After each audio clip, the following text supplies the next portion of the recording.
The water shuts off at 2:13 in the morning. You don't notice until you wake up, walk into the kitchen, turn the faucet, and hear nothing but air. At first, it doesn't feel like an emergency. Maybe there's maintenance in the building. Maybe a pipe broke somewhere. Maybe the water will be back before breakfast. But then you check your phone and realize the entire neighborhood is affected. Stores are already getting crowded. Your building's pumps are down. And suddenly, the water you stored months ago becomes one of the most important things you own. Except there's a problem. Half of it is sitting in the hottest part of your apartment. The rest is stacked in one closet, underneath hundreds of pounds of other supplies. One container has been leaking for days, and you never noticed. You prepared for a water outage, but you stored your water in a way that could make it useless exactly when you need it most. Apartment water storage is different. You don't have a basement, a garage full of barrels, or a private well outside. Space is limited, weight matters, access matters, and one bad storage decision can compromise a huge percentage of your supply. So today, I'm going to show you 10 water storage rules specifically for apartments and high-rises, including the mistake that looks the most organized, but can actually leave you with nothing. And we're starting with it right now. Rule number 1. Never put your entire water supply in one place. It feels smart. Everything is organized. Everything is easy to count. You open one closet and there it is, your emergency reserve. But that neat stack creates a single point of failure. One leaking container can damage the containers beneath it.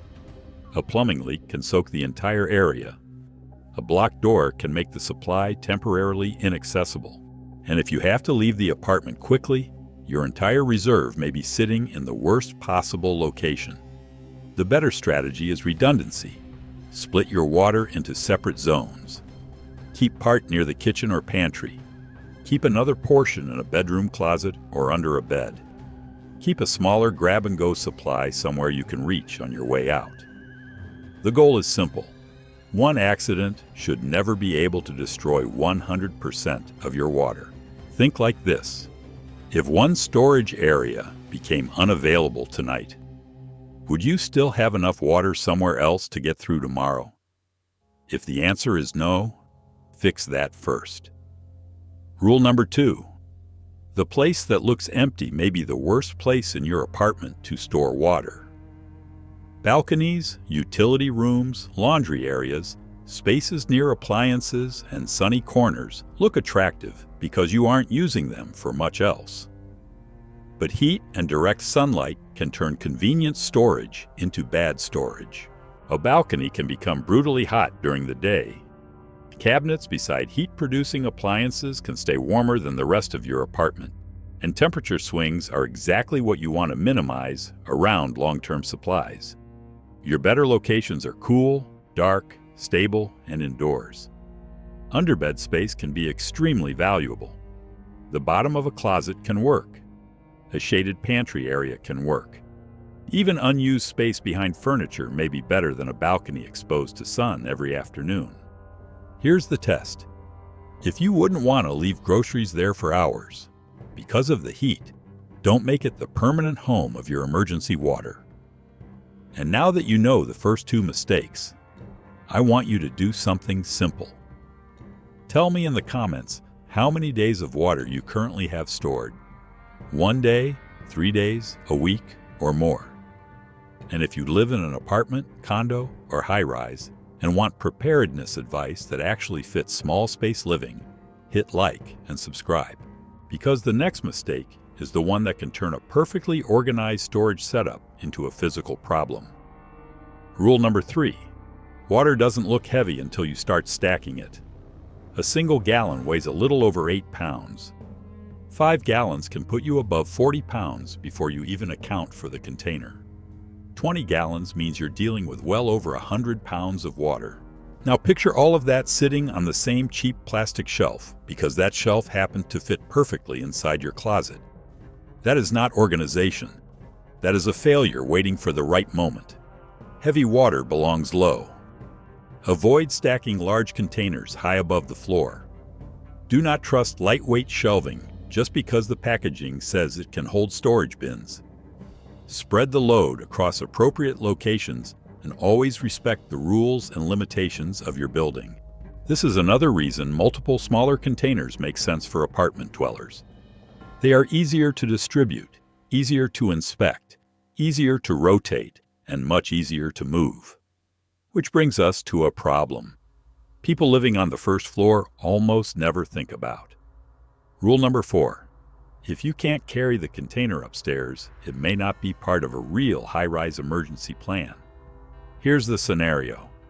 The building loses power. The elevators stop. You're 14 floors up. Your stored reserve is running low, but water is available at a distribution point several blocks away. You walk downstairs, fill one enormous container, and then realize you have to carry 40 or 50 pounds of water up 14 flights of stairs. Now your storage system has collided with reality. Apartment prepping is not just about capacity, it is about mobility. Ask yourself what you can realistically lift and move when you are tired, stressed, hot, and climbing stairs. For some people, several smaller containers will be dramatically more useful than one huge one. You can make multiple trips. 2 people can divide the load. You can give one container to a family member. And if you have to evacuate, you can actually take some of your supply with you. Capacity matters. But usable capacity matters more. Rule number 5. The tiny leak you don't notice can become the most expensive gallon of water you ever stored. Most people worry about running out. They don't think about what happens when water slowly escapes inside an apartment. A small leak can damage flooring, soak boxes, create moisture problems, and potentially affect the unit below you. That means inspection needs to be part of your storage system. Every so often, physically look at your containers. Check the caps. Check the seams. Check underneath them. Look for bulging, cracking, discoloration, damp surfaces, or packaging that has started to deteriorate. And whenever practical, store water in a way that gives a minor leak somewhere to go, instead of letting it spread unnoticed across your floor. You don't need an elaborate containment system. You just need to stop treating emergency water like invisible furniture. If you haven't looked at a container in 2 years, you don't actually know its condition. And this next point changed the way I think about apartment water completely, because having stored water is only the first layer. Rule number 6. Never let disposable bottles become your entire water strategy. Bottled water is an excellent place to start. It's convenient, it's already packaged. You can slide cases under a bed and instantly improve your preparedness. But if dozens of small bottles are your only plan, you eventually run into problems with space, organization, rotation, and waste. A stronger apartment setup has layers. Layer 1 is ready-to-drink water you can open immediately. Layer 2 is larger, durable containers that give you more reserve without filling every closet with individual bottles. Layer 3 is the ability to treat additional water if the stored supply begins running low. Stored water buys time. Filtration or purification can potentially extend your options when appropriate. Those are different tools, and you should not confuse one with the other. I learned that random gear creates a false sense of security, which is why I stopped thinking in terms of buying products and started thinking in terms of solving specific problems. If you want to see the exact water, lighting, emergency food, and apartment survival gear I trust, I've put my list in the description and pinned comment. You don't need to buy everything. Start with the biggest weakness in your current setup and build from there. And stay with me, because rule number 10 is where all of this comes together. And it's the rule most people get completely backward. First, there are 3 mistakes left that can drain your supply faster than almost anything else. Rule number 7. Water buried behind your supplies is not emergency water. During normal life, it doesn't matter if you have to move 3 boxes to reach a case of water. During a blackout at 2 in the morning, it matters. During an evacuation, it matters. When you're dealing with children, pets, an elderly family member, or a dark apartment, it matters. At least part of your water reserve should be accessible in seconds. Keep some near the area where you would naturally stay during a power outage. Keep some close to your emergency food. Keep a smaller amount positioned so you could grab it quickly if you needed to leave. Preparedness is not about making your supplies look organized. It is about reducing the number of things that can go wrong when your environment becomes disorganized.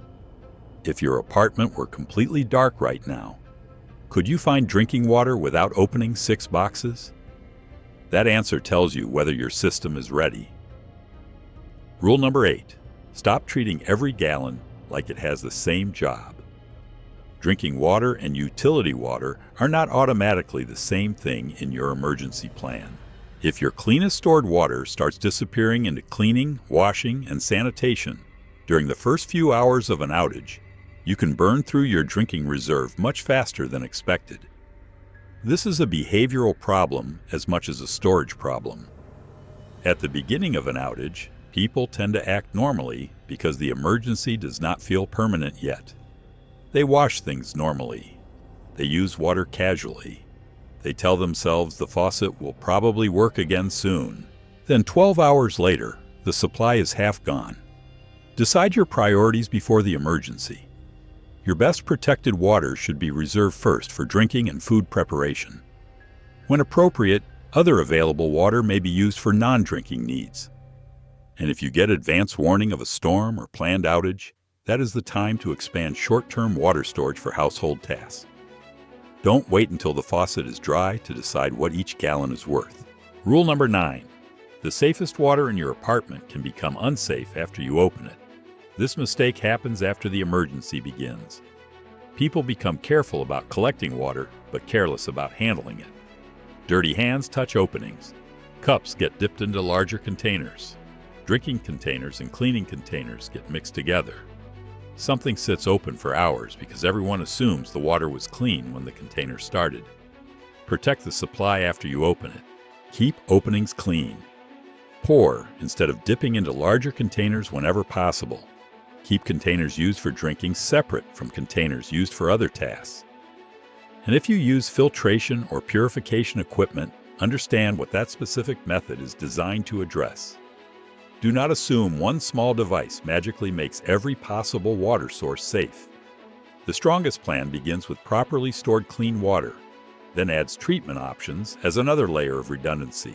And now we get to the rule that decides whether the other 9 actually work. Rule number 10. Do not copy someone else's water plan. Build yours around your apartment. A prepper living alone in a studio does not need the same system as a family of 5 in a 3-bedroom apartment.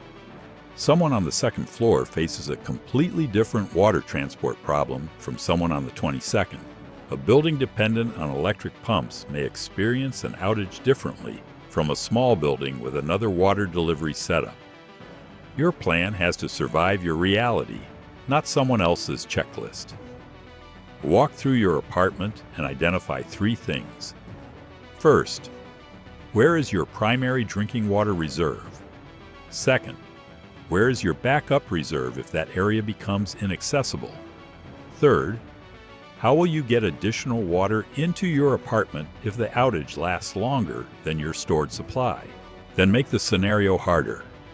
The elevator is dead. The stairwell is dark. The store downstairs has sold out. You have to carry whatever you obtain yourself. Does your plan still work? If it does, you are building real resilience.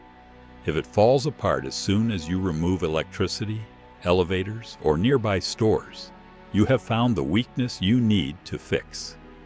Because this is the part people forget.